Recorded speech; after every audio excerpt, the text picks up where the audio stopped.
오늘 은혜 받으실 하나님의 말씀은 고린도 후서 1장 2절로 5절 말씀이 되겠습니다. 고린도 후서 1장 2절로 5절 말씀을 다 같이 함께 합독하시겠습니다. 하나님 우리 아버지와 주 예수 그리스도로부터 은혜와 평강이 있기를 원하노라. 찬송하리로다. 그는 우리 주 예수 그리스도의 앞 하나님이시요 자비의 아버지시요 모든 위로의 하나님이시며 우리의 모든 환난 중에서 우리를 위로하사 우리로 하여금 하나님께 받는 위로로서 모든 환난 중에 있는 자들을 능히 위로하게 하시는 이시로다. 그리스도의 고난이 우리에게 넘친 것 같이 우리가 받는 위로도 그리스도로 말미암아 넘치는도다. 아멘.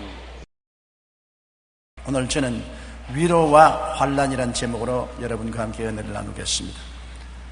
아무리 우리 삶에 환난의 풍파 불어와도 가슴 속에 하나님의 위로가 넘치면 그 환난을 거뜬히 이길 수가 있습니다. 그러나 가슴 속에 하나님의 위로가 없이 삭막한데 환난을 당하게 되면 좌절하고 패배하며 절망하게 됩니다.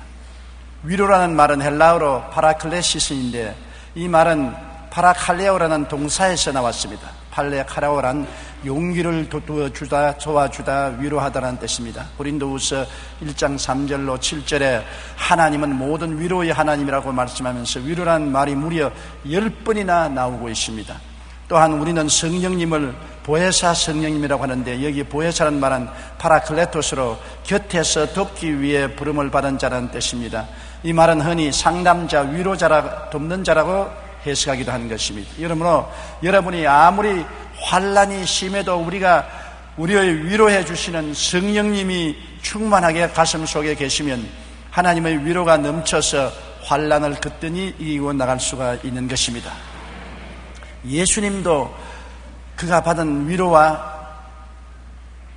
하나님의 사랑을 통해서 다가올 십자가의 환난을 이길 수가 있었습니다. 예수님은 십자가에 못 박이시기 위해서 예루살렘으로 가는 중에 변화산상에 올라간 체험이 있습니다. 주님께서 9 제자를 산 밑에 두고 베드로와 야고보와 요한 3사람을 데리고 변화산상에 올라가서 기도하는데 그 모습이 햇빛처럼 변했습니다. 옷이 하얗게 되었습니다. 그러자 보니까 모세와 엘리야가 와서 예수님과 대화를 하고 있었습니다. 모세는 율법을 대표하고 엘리야는 선지자를 대표합니다. 율법과 선지자의 완성으로서 우리 주 예수님께 와서 말씀을 드리는데 베드로와 야고보와 요한이 들어보니까 예수님이 예루살렘에 올라가서 십자가에 못 박여 죽으실 것과 무덤에서 부활하실 것을 말씀하는 것을 들었습니다. 베드로와 야고보와 요한은 그 장면이 너무나 황홀해서 정신을 차릴 수가 없고 깊이 잠든 상태에 있다가 다시 눈을 뜨니까 베드로와 야고보와 요한 앞에 예수님이 모세와 엘리야와 대화하는 것을 보고 너무나 감격해서 주님 이곳에 있는 것이 참 좋습니다. 이게 초막 세설지 때 하나는 주를 위해서 하나는 모세를 위해서 하나는 엘리야를 위해서 하겠나이다 하니까 구름이 쫙 불어와서 덮더니만 구름 안에서 하나님의 음성이 들어왔습니다. 이는 내 사랑하는 아들 내 택하신 자니 그의 말만 들으라. 그리고 구름이 사라진 데 보니까 모세와 엘리야는 사라졌고 예수님만 가운데 서 계신 것을 보았던 것입니다. 예수님은 이 체험을 통해서 굉장한 마음의 위로를 받았습니다. 주님 위로 없이 십자가를 걸머질 수 있겠습니까? 하나님의 독생자 되심을 다시 한번 하나님이 확인해 주셨습니다. 이는 내 사랑하는 아들 내 택하신 자라는 음성을 하늘에서 직접 예수님께 들려주셨습니다. 그리고 율법의 대표자인 모세와 선지자의 대표인 엘리야가 와서 예수님이 율법과 선지자의 모든 일을 완성하실 것을 예언해 주셨습니다. 그리고 죽으심과 부활하심을 예고해 주셨습니다. 이렇기 때문에 이 체험의 위로가 장차 십자가의 혹독한 고난을 감당할 수 있는 힘이 된 것입니다. 아무리 십자가의 고통이 혹독하더라도 이미 예수님은 십자가의 고통을 이겨낼 수 있는 위로를 하나님께로부터 친히 변화산상에서 받았기 때문에 승리할 수가 있는 것입니다. 예수님께서 예루살렘에 들어가서 죽으시기 엿새 전에 그는 나병 환자 시몬의 집에서 식사를 하게 된 것입니다.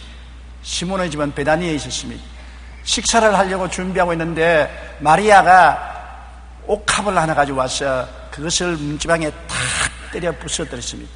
그리고 향기로운 냄새가 나는 옥합을 기름을 예수님 머리에 붓고 그의 수염을 통해서 옷에 떨어지니 머리로서 그 기름을 닦아서 예수님 발을 비벼주셨습니다. 온 방에 나드 기름이 향기가 가득했습니다. 그러자 가룟 유다를 중심으로 해서 제자들이 분노를 했습니다. 이 무슨 낭비인고? 이 나드 기름을 300데나리나 주고 팔았으면 가난한 사람에게 도와줄 것인데 왜 이렇게 낭비를 하느냐? 그때 예수님께서 가룟 유다와 제자들을 보고 우셨습니다. 너희가 어찌하여 그를 괴롭히느냐? 그가 내게 좋은 일을 하였느니라. 가난한 사람들은 항상 너와 같이 있으니 너희들이 기회가 있을 때마다 좋은 일을 해줄 수 있거니와 나는 항상 있지 아니한다. 이 여인은 나를 장례를 준비하기 위해서 있는 끝 향유를 내게 부었다. 내가 진실로 너희에게 이르노니 온 천하에 어디든지 복음이 전파되는 곳에는 이 여자가 행한 일도 말하여 그를 기억하게 하시리라.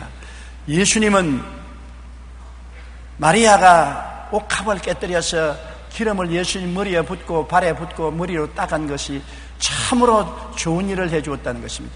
주님은 십자가를 걸머질 것을 생각하고 마음에 상당히 상망했습니다. 그런데 마리아의 행동은 굉장히 마음에 위로를 주고 힘을 주신 것입니다. 힘을 다하여 주님의 장례를 미리 준비해 주십니다. 주님 죽을 것을 미리 준비해서 향기로운 기름을 부은 것은 마리아의 향기로운 사랑을 예수님의 머리와 발에 부은 것 같은 것입니다. 주님이 얼마나 위로를 받으셨던지 천하의 복음이 전파되는 곳에는 이것이 기억될 것이라고 말한 것입니다. 마리아의 진실하고 전심을 다한 사랑이 이와 같이 큰 위로가 된 것입니다. 이와 같은 위로가 주님으로 하여금 십자가의 고난을 이기게 해 주신 것입니다. 최근 이야기 발견한 호르몬 중에 다이돌핀이 있습니다. 이 다이돌핀은 심한 통증 치료에 사용되는 모르핀보다 20배나 효과가 있다는, 엔돌핀에 비해 4000배의 효과가 있다는 사실이 발표되었습니다. 즉 모르핀보다는 8만 배나 더 높은 강도입니다. 우리 몸에서 다이돌핀이 나오면 어떠한 스트레스나 병도 고칠 수 있다는 것입니다. 우리는 보통 즐거울 때 엔돌핀이 나온다고 합니다. 그러나 다이돌핀은 엔돌핀보다 4000배나 더 강한 효과가 있는 호르몬이 우리의 뇌에서 분비된다는 것입니다. 그런데 이 다이돌핀은 우리가 전혀 알지 못했던 진리를 깨달아 마음에 큰 감동을 느끼든지, 사랑에 빠졌을 때, 아름다운 풍경에 압도되었을 때, 큰 마음의 감동을 받을 때 우리 몸에 생성되어 넘쳐난다는 것입니다. 마리아가 옥합을 깨뜨리며 힘을 다하여 주님을 섬김으로 십자가를 앞두고 마음이 무거운 주님을 크게 감동시켜서 우리 주님의 마음속에 다이돌핀이 넘쳐났을 것입니다. 이러한 마리아의 진실하고 진심을 다한 사랑의 위로는 주님이 십자가의 환난을 이기게 하는데 큰 위로를 주었던 것입니다. 여러분, 사도들이 체험한 위로와 환난도 우리가 알아야 되는 것입니다. 예수님의 죽으심과 부활의 목격자로서의 위로를 받지 않았으면 사도들이 온 천하 다니며 만민에게 복음을 전할 수 없을 것이고, 그렇게 감옥에 갇히고 매를 맞고 고통을 견뎌내지 못하고 나중에 순교의 제물이 되지 못했을 것입니다. 그런 고난이 오기 전에 사도들은 엄청난 위로를 받았습니다. 왜냐하면 예수님께서 그들 눈앞에서 죽는 것을 똑똑히 보았습니다. 십자가에 못 박여 죽고 무덤에 장사 지낸 것을 보고 그들은 낙심하고 절망했습니다. 예수님을 따라다니는 3년 반의 세월이 헛되다는 것을 알고 그들은 모두 두려워해서 집안에 숨어서 문을 꽁꽁 닫고 있었습니다. 그런데 사흘 만에 예수님이 부활하셔서 그들이 죽는 것을 두 눈으로 보았고 무덤에 들어가는 것을 두 눈으로 생생히 보았는데 그 예수님이 모인 자리에 나타나신 것입니다. 못자국난 손을 내보이시고 못자국난 옆구리를 내보이시고 손가락으로 못자국난 손을 만져보라고 하고 옆구리에 손을 넣어보라고 하십니다. 그리고 함께 대화하시고 함께 음식도 잡수셨습니다. 동해 번쩍 서해 번쩍 하면서 하루 이틀이 아니라 40일 동안 살아계신 예수님이 눈앞에 나타나는 것을 보고 그들은 아주 너무나 놀라고 감동했습니다. 그냥 예수님이 죽었다는 소식을 듣고 부활했다는 소식을 들은 것이 아니라 그들은 자기들 눈으로 보았습니다. 생생히 살아있는 예수님이 끌려가서 십자가에 못 박여 죽는 것을 보았습니다. 그리고 무덤에 들어간 것을 보았는데 그 예수님이 살아나셔서 40일 동안 그들 앞에 생생히 얼굴과 얼굴을 마주대며 보고 그 입술에서 나오는 말씀을 듣고 그리스도와 함께 음식을 먹었으니 그 감격이 얼마나입니까? 야, 진짜로 예수님은 살아계시구나. 진짜로 예수님은 하나님 아들이시구나. 진짜로 예수님 하신 말씀대로 주를 믿는 자는 죽어도 살겠고 살아서 주를 믿는 자는 영원히 죽지 않을 터이니 이 예수님을 보니까 우리 죽는 것 아무것도 아니다. 죽어도 까딱없다. 겁날 것 없다. 그들은 엄청난 위로를 받았습니다. 이러한 위로를 받은 그들이기 때문에 나중에 감옥도 두려워하지 않고 매 맞는 것도 두려워하지 않고 죽음도 두려워하지 않은 것은 죽어도 살리는 예수님이 살아계신 것을 두 눈으로 똑똑히 보았기 때문인 것입니다. 그게 보태어서 오순절 날에 마가 요한의 다락방에 모여서 기도할 동안에 성령이 임하였었습니다. 성령이 임하여서 그 마음이 깊은 감동을 느끼고 성령이 말하게 하심을 따라 다른 방언으로 말하고 춤추며 기뻐했습니다. 그는 그 하나님의 은총에 넘치는 축복을 받아서 놀라운 위로를 얻었기 때문에 그때부터 시작해서 그들은 온 예루살렘과 유대와 사마리아와 땅끝까지 이르러 무수한 고난을 당하고 투옥을 당하고 죽음을 당해도 아랑곳하지 않고 그것을 이길 수가 있은 것은 위로를 받았기 때문인 것입니다. 사도 바울 선생도 얼마나 많은 고난을 겪었습니까? 그러나 바울이 사망이나 생명이나 고난이나 슬픔이나 삶이나 죽음이나 다 극복하고 이길 수 있는 것은 바울은 특별한 위로를 받았기 때문인 것입니다. 그가 예수 믿는 사람을 잡아서 감옥에 넣으려고 시리아의 다메섹으로 가던 도중에 예수님이 나타난 것입니다. 대낮에 햇빛보다 더 밝은 빛이 비추면서 예수님이 나타나니까 그 앞에 꺾부러져서 말해서 떨어졌습니다. 주여 누시니까, 그러니까 나는 너가 핍박하는 예수라. 네가 가시체를 뒷발질하기에 너만 괴롭다. 다메섹으로 돌아가라. 네가 장차할 일을 보여주겠다. 그래서 일어나 보니 눈이 장림이 되었습니다. 그는 다메섹에 들어가서 금식 기도하고 직결하는 곳에 있는 하나님의 귀한 종이 찾아와서 여기 안수함에 눈에 비늘이 떨어지고 눈을 보게 되고 세례받고 성령 충만하고 그는 예수 믿는 신앙생활을 시작했습니다. 그는 그냥 복음을 듣고 예수를 믿은 것이 아니라 예수님이 직접 살기 등등한 그에게 길가에서 나타난 것입니다. 밤중에 나타난 것도 아니고 밝은 대낮에 햇빛보다 더 밝은 광채 가운데서 나타나서 사울아 사울아 내가 왜 나를 핍박하느냐고 말씀하고 나는 네가 핍박하는 예수라는 음성을 직접 듣고 예수님을 보았기 때문에 예수님이 살아계신 것을 너무나 가슴 속에 깊이 느끼고 큰 감동을 느꼈습니다. 그러므로 그 다음 이후로 매를 맞고 고통을 당해도 예수님이 살아계시고 예수님이 나와 같이 계시고 예수님이 나를 구원하셨으니 내가 살아도 좋고 죽어도 좋다 두려움이 없었습니다. 거기에다가 바울은 한번 하나님이 셋째 하늘로 데리고 올라가셨습니다. 몸 안에 있었는지 몸 밖에 있었는지 알 수 없을 정도로 분명하게 셋째 하늘에 올라가서 사람의 말로서는 설명할 수 없는 하나님의 영광과 그 말씀을 들었습니다. 셋째 하늘에 올라갔다 내려온 체험을 하고 난 다음에 천국에 있는 것이 너무나 확실하고 영생에 있는 것을 너무나 확실히 알았기 때문에 바울은 죽는 것 좀 아무것도 아닌 것이다. 식은 죽먹기보다도 더 쉬웠습니다. 죽는 것이 뭐 겁이 나느냐. 예수님이 살아계시고 나는 셋째 하늘에 올라가서 하나님이 예비한 모든 것을 보았다. 그러므로 사나 죽으나 죽을 것이고 죽는 것이 사는 것보다 더 낫다. 차라리 이 몸을 떠나 예수님과 함께 있을 욕망을 가진 것이 더 좋다고 그는 말한 것입니다. 여러분, 이와 같은 위로를 받았기 때문에 그들은 어떠한 고난도 이기고 순교를 당할 수가 있었습니다. 위로를 받지 못하면 고난을 당할 때 견디지 못합니다. 그 고난의 괴로움에 항복하고 신앙도 포기하고 두 손 들고 마는 것입니다. 그러나 엄청난 그리스도의 위로를 받은 사람들은 환난이나 공고나 적신이나 위험이나 기근이나 칼이나 죽음이랴 이런 일에 예수로 말미암아 넉넉히 이길 수가 있게 되는 것입니다. 그러므로 여러분 우리가 이 땅에 살면서 구해야 할 것은 위로인 것입니다. 우리가 세상 삶의 고난을 이기기 위해서는 하나님의 위로를 먼저 받아야 되는 것입니다.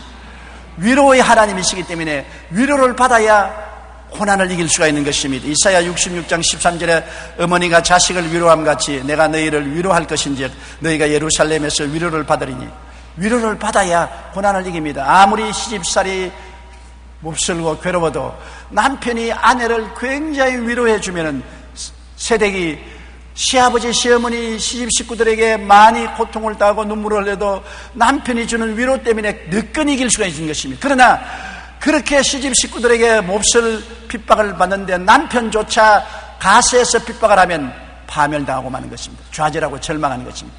남편이 위로를 흠뻑 해주면 이길 수가 있어요. 또 남편도 마찬가지입니다. 이 세상살이에 너무나 고통스럽고 직장이나 일터에서 너무나 고통을 당해도 집에 돌아오면 아내가 위로해주고 격려해주면 아내의 위로가 흠뻑 마음에 가득 차면 그 위로 때문에 그 다음날 고통도 또 그 다음날 고통도 능히 이길 수가 있는 것입니다.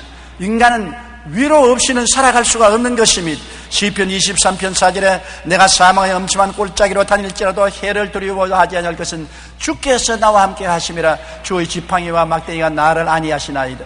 어떤 흑암의 골짜기를 지나도 주님께 은혜 받고 주님이 같이 계시다는 위로만 있으면 이게 나올 수 있다는 것입니다. 사망의 골짜기도 겁나지 않는다는 것입니다. 그렇기 때문에 우리는 위로를 구해야만 하는 것입니다. 항일 독립운동가이며 교육자였던 주남선 목사님의 일대기에 해와 같이 빛나리라는 일제시절 신사참배를 반대한 이유로 모진 고문을 받은 목사님의 이야기가 담겨 있습니다. 당시 밖은 영하의 추위가 몰아쳤고 목사님은 잡혀서 흠신매를 맞고 얼음처럼 차가운 감옥의 시멘트 바닥으로 던졌습니다. 고문으로 터진 살이 차가운 바닥에 닿으니 온몸은 더욱 시려왔습니다. 그러나 목사님은 주님의 위로와 은혜를 구하는 기도를 그치지 않았습니다. 하나님, 나를 위로해 주십시오. 하나님, 나에게 은혜를 베풀어 주십시오. 얼마 후 시간이 지나자 이상하게 감옥 안이 따뜻해졌습니다. 그렇게 추운 감옥이 따뜻해지더니만 소미불 같은 것이 주 목사님을 감사 포근함 속에서 너무나 편안하기 때문에 잠이 들었습니다. 그는 매를 맞은 상처의 쓰라린 아픔도 잊어버리고 주님의 품 안에 함께 잠을 잤습니다. 아침에 일어나니 자기도 모르게 세임이 솟았고 아픈 상처가 아물었습니다. 그래서 그 위로로 말미암아 더 강하고 담대한 믿음을 가지고 신사참배를 저항하고 그리스도 중심의 신앙을 유지할 수가 있은 것입니다. 사도 바울도 선교 여행을 하다가 모진 박해를 당해 거의 죽을 뻔당했으나 셋째 하늘에 올라갔다 내려온 위로를 통해 억센 고난과 환난과 죽음을 기꺼이 이기고 복음 전도를 계속할 수가 있었던 것입니다. 우리가 고난받는 이웃을 위로하기 위하여 우리가 위로의 체험이 있어야 되는 것입니다. 남을 위로하기 위해서는 내가 위로받아야 되는 것입니다. 고난을 많이 통한 지역장이나 구역장의 말씀 속에는 큰 위로가 있습니다. 왜냐하면 자기가 고난받아서 하나님 위로를 이겼기 때문에 다른 고난받는 사람을 위로할 수가 있는 것입니다. 주의 종이 하나님 말씀을 전가할 때 인생의 쓰라린 고난을 많이 겪고 사망의 엄침한 골가를 지나면서 주님의 은혜로 이긴 체험을 가진 주의 종이 하나님 말씀을 전할 때 그 말씀에는 위로가 넘쳐나는 것입니다. 왜냐하면 자기가 고난 속에 하나님 위로로 이겼으니까 그 위로를 가지고 고난당한 다른 사람을 위로해 줄 수가 있기 때문인 것입니다. 고린도후서 1장 3절로 4절에 찬송하리로다. 그는 우리 주 예수 그리스도의 하나님이시여 자비의 아버지시여 모든 위로의 하나님이시며 우리의 모든 환난 중에서 우리를 위로하사 우리로 하여금 하나님께 받은 위로로서 모든 환난 중에 있는 자들을 능히 위로하게 하시는 이시로다. 그러므로 위로하는 자는 상처받은 치유자인 것입니다. 내가 상처를 받은 사람이 다른 사람을 치유할 수 있는 것입니다. 우리 한국말에 과부가 과부 사정한다고 말하지 않습니까? 고난받아본 며느리가 고난받는 며느리의 사정을 알다시피 내가 상처를 입어서 치유받은 사람이 남 상처받은 치유를 치료할 수 있는 것입니다. 그렇기 때문에 위로는 나만 살리는 것이 아니라 내가 위로받은 그 위로로서 고난받는 다른 사람을 위로해서 상처를 이기게 할 수 있고 승리할 수 있도록 도와주는 것입니다. 이사야 40장 1절에 너희 하나님이 이르시되 너희는 위로하라 내 백성을 위로하라고 말한 것입니다. 빌리그레함 목사는 이런 말을 했습니다. 하나님께서는 단지 우리를 위로하시기 위해 위로하시는 것이 아니라 우리로 하여금 위로자가 되도록 하시기 위해서 우리를 위로하신다고 말하는 것입니다. 이사야 40장 1절에 너희 하나님이 이르시되 너희는 위로하라 내 백성을 위로하라고 말씀하고 있는 것입니다. 우리는 고난받는 이웃을 위로하기 위해 먼저 우리가 위로의 체험이 있어야만 되는 것입니다. 큰 사명에는 큰 고난이 다가올 것이므로 미리 위로를 구해야 되는 것입니다. 우리가 하나님의 사업을 할 때 마귀가 가만두지 않습니다. 원수가 있어요. 우리를 도적질하고 죽이고 멸망시키는 원수가 우는 사자같이 돌아다니며 삼킬 자를 찾는데 가만히 있는 사람 삼키지 않습니다. 하나님의 사업을 하는 사람을 와서 발로 핥히고 이빨로 깨무는 것입니다. 그러므로 사명이 적으면 적은 공격을 받고 하나님의 사명이 크면 큰 공격을 받습니다. 영적으로 공격을 당하고 마음에 깊은 상처를 입게 되고 육체적인 고난을 겪게 됩니다. 그렇기 때문에 하나님 사업을 하겠다고 나오면 이미 고난당할 것을 각오해야 되는 것입니다. 칭찬을 받고 박수갈채를 받으면서 하나님 사업하는 사람은 없습니다. 마귀는 언제나 일하는 사람에게 다가와서 온갖 흉한 말을 다 하고 참소를 하고 고통을 주고 괴로움을 주어서 뒤로 물러가게 만들려고 하는 것입니다. 그렇기 때문에 큰 사명에는 큰 고난이 다가올 것이므로 미리 하나님이여 이 고난을 감당할 수 있도록 위로를 해달라고 기도해야 되는 것입니다. 여러분, 일을 하기 위해서는 먼저 일하는 사람에게 먹이지 않습니까? 시골에서 농사하는 지는 사람들은 아침밥 먹고 점심 먹기 전에 참을 먹고 점심 먹고 난 다음 저녁 먹기 전에 또 참을 먹습니다. 왜? 무거운 일을 하기 위해서는 영양분을 흡수해서 힘을 얻어야 되는 것입니다. 이처럼 우리가 위로를 받아야 하나님의 사업을 할 수 있기 때문에 위로를 구해야 되는 것입니다. 저는 부흥에 나가면 언제나 하나님께 기도합니다. 하나님, 내게 위로를 주시옵소서. 성령으로 내가 하나님의 은혜를 체험하고 위로를 주셔야 부흥이라는 이 큰 무거운 짐을 걸머질 수 있습니다. 매주일 매수요일 하나님 말씀을 전가하는 것은 굉장한 부담입니다. 50여 년간 복음을 전가했는데 부담이 오느냐? 하나님의 사업은 하면 할수록 얼마나 중대한 것을 깨닫기 때문에 더 겁이 나고 더 중압을 느낍니다. 그럴 때마다 하나님 성령으로 위로하여 주시옵소서. 은혜를 주셔서 위로를 해 주셔야 이 무거운 짐을 걸머지고 감당할 수 있습니다. 항상 성령의 위로를 불어주는 것입니다. 우리가 위로받기 위해서는 말씀을 구해야 되는 것입니다. 말씀을 우리가 읽고 듣고 감동적으로 진리를 깨달을 때 마음에 큰 위로가 오는 것입니다. 하나님 말씀이 굉장한 위로의 능력을 가지고 우리 심령을 파고 들어오는 것입니다. 근석으로 읽으면 위로가 안 돼요. 하나님 성령께 기도해서 말씀으로 위로해달라고 간구할 때 하나님 말씀이 마음에 깨달아지면 어두움에서 빛으로 절망에서 소망으로 나옵니다. 굉장한 위로가 마음에 오고 굉장한 마음에 감동이 넘쳐나게 되는 것입니다. 시편 119편 50절에 이 말씀은 나의 고난 중에 위로라. 주의 말씀이 나를 살렸기 때문이라고 말한 것입니다. 고난당할 때 말씀이 위로가 되어서 살린다고 말한 것입니다. 시편 50편 15절에 환난 날에 나를 부르라. 내가 너를 건지리니 내가 나를 영화롭게 하리라. 하나님께서는 환난 때 위로를 통해서 건져주시는 것입니다. 그리고 성령 충만의 은혜를 통하여 위로를 받습니다. 성령은 위로의 영인 것입니다. 보혜사라는 것은 위로자라는 것입니다. 성령이 충만하면 우리 마음속에 굉장한 쿠션이 되는 것입니다. 높은 데서 떨어져도 푹신푹신한 쿠션이 있으면 다치지 않습니다. 우리가 성령 충만하면 마음의 충격을 받고 핍박을 받고 환난을 당하고 억울한 소리 듣고 누명을 당해도 마음의 성령의 쿠션이 있기 때문에 아무런 상처를 입지 않고 그 고통을 견뎌낼 수가 있는 것입니다.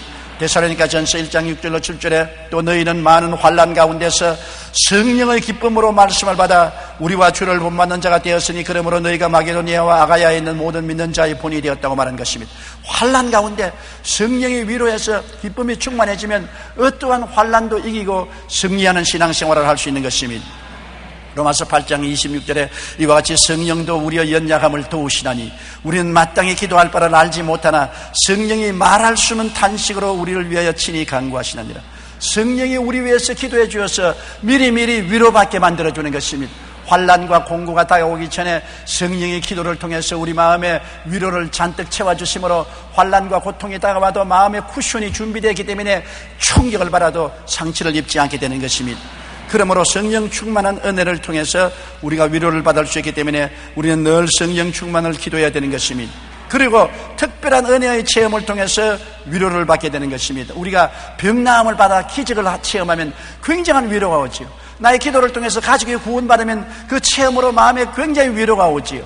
내가 소원하는 바를 기도하고 응답받으면 굉장히 마음의 위로가 오지요. 하나님의 특별한 은혜를 받고 나면 그것이 마음의 위로가 되어서 나중에 고난당해도 이 하나님이 나와 같이 계심으로 또 응답해 주실 것이다. 또 붙들어 주시고 도와주실 것이다. 능히 담대하게 이길 수 있는 것은 특별한 은혜를 받아서 위로를 얻을 수가 있는 것입니다. 데살로니가 후서 2장 16절로 17절에 우리 주 예수 그리스도가 우리를 사랑하시고 영원한 위로와 좋은 소망을 은혜로 주신 우리 하나님 아버지께서 너희 마음을 위로하시고 모든 선한 일과 말에 굳건하게 하시기를 원하노라. 여기 보십시오. 영원한 위로와 은혜를 통해서 마음을 위로해 주시는 하나님이라고 말한 것입니다. 그렇기 때문에 예수 믿는 신앙이란 그냥 니다 깨물고 고통을 참는 것이 아닌 것입니다. 하나님의 위로가 우리에게 강물처럼 넘쳐나서 말씀을 통하여 위로받고 성령을 통하여 위로받고 기도 응답을 통하여 위로받고 또 위로받은 사람들이 와서 위로를 해 주심으로 그 위로를 통해서 환난과 공공과 핍박과 괴로움과 슬픔을 이겨낼 수가 있는 것입니다. 위로받지 못하면 이겨내지 못합니다. 우리가 예수를 믿고 난 다음에 신앙을 잘 가지려고 해도 너무나 세상에 고통이 많고 시련이 많기 때문에 이기지 못할 때 구역 예배에 가서 기도를 받고 위로받고 주일 예배, 수요일 예배 와서 위로받고 말씀 읽고 기도하다가 위로받아서 위로로 말미암아 고난을 능히 이길 수가 있는 것입니다. 우리 하나님은 위로의 하나님이기 때문에 여러분 항상 주님께 위로를 구해야 되는 것입니다. 너희가 없는 것은 구하지 아니하매라고 말하는 것입니다. 구하라 주실 것이요 찾으라 찾을 것이요 문을 두드리라 열릴 것이니 구하는 자마다 얻을 것이요 찾는 자가 찾을 것이요 문을 두드리는 자에게 열릴 것이라는 것입니다. 우리가 무엇보다도 구해야 될 것은 위로를 구해야 되는 것입니다. 위로받아야 되는 것입니다. 또 위로해야 되는 것입니다. 위로하지 않고 남을 비난하고 공격하고 핥히고 상처 입히는 사람은 사탄인 것입니다. 하나님은 위로의 하나님이 되신 것입니다. 고린도후서 1장 5절에 그리스도의 고난이 우리에게 넘친 것 같이 우리가 받는 위로도 그리스도로 말미암아 넘치는도다. 보십시오. 고난이 넘치고 고난에 내버려 놓으면 다 고난으로 죽지 않겠습니까? 그러나 예수님의 위로도 넘친다고 말한 것입니다. 불이 활활 타면 불을 끌 수 있는 물도 많이 주는 것입니다. 마귀가 또 물을 갖다 부으면 기름도 주님께서 많이 부어서 불이 활활 타게 만들어주는 것입니다. 고난이 다가오면 위로도 다가오는 것입니다. 주님은 위로의 하나님이요 마귀는 고난의 원수이기 때문에 고난의 원수가 와서 고난을 주면 주님은 위로의 하나님이 되어서 넘치는 위로를 주어서 고난을 이기게 만들어주는 것입니다. 신앙생활과 하나님의 위로는 분리할 수가 없습니다.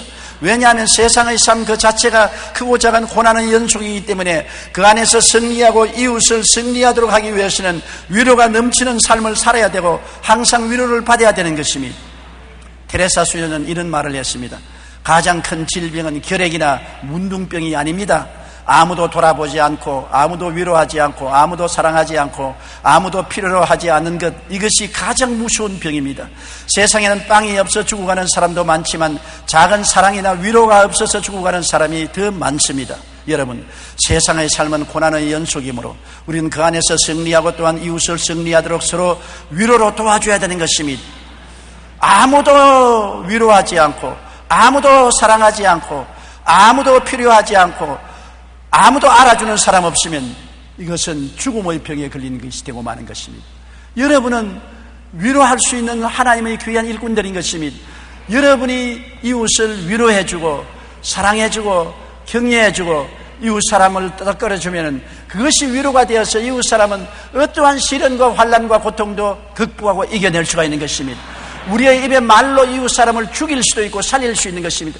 비난하고 공경하고 비평하고 손가락질하는 말을 하면 이웃 사람을 죽입니다. 그러나 위로하고 격려하고 사랑하고 힘을 주는 말을 하면 그 위로로 말미암아 환난에 빠진 이웃이 살아나게 되는 것입니다.